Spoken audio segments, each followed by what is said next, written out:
Ahmed Salah from Egypt. It's of course a great honor to be here in the presence of Mr. President and Madam Secretary. I believe that we owe you a lot because you helped us start our movement back in 2004-2005, but also there is something that I have to say. It was very hard for us when you let us down at that time. Most of us went to jail. I went to jail and I got almost killed inside, and I really believed I will never come out alive, and I was prepared for my death. And we were hoping that there would be some change, that things would improve, and we've been waiting for this. And this didn't happen until the end of the term of President Bush. And I really, all this time, was just had this question, why? And I really want just to hear an answer now. If you could just tell us, why did you let us down after already things were starting to move, after we had so great hopes, and we were on the path that could have liberated Egypt and probably many other countries in the Arab world, even back, in the year 2005, 2006. Thank you very much. Thank you. Well, let me say that if we let you down, it was not for a lack of trying to hold you up. The United States is not able always immediately to push events in the direction that we would want them to go.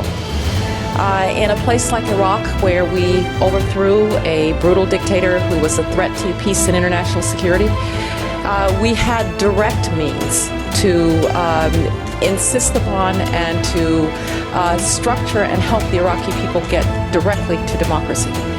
In places where there are still regimes in power, as in Egypt, where we dealt with the Mubarak regime on matters like trying to create a democratic Palestinian state, or trying to keep Hamas at bay, or trying to deal with the Iranian nuclear program, we didn't have those direct means.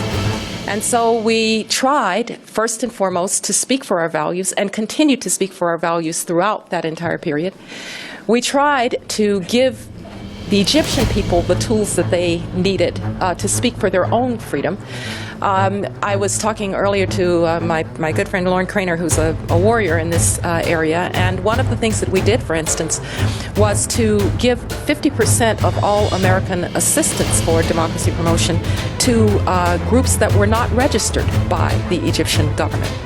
That was right in the face, frankly, of the Egyptian government. And I don't want to embarrass my former boss, President Bush, but there's a reason that Hosni Mubarak never came back to the United States after 2004. Imagine that. The American president cannot get the Egyptian president to come to the United States. There's a reason, and it didn't have to do with the Israeli-Palestinian conflict. It had to do with how we were dealing with the Egyptian revolution. And so we used the tools that we had. Just to give you one example of how much this is a double-edged sword, though, one of the things that we did was we took the free trade agreement with Egypt off the table in response to the crackdown on democratic forces in Egypt. It was one of the few tools we had, and it was probably the right thing to do.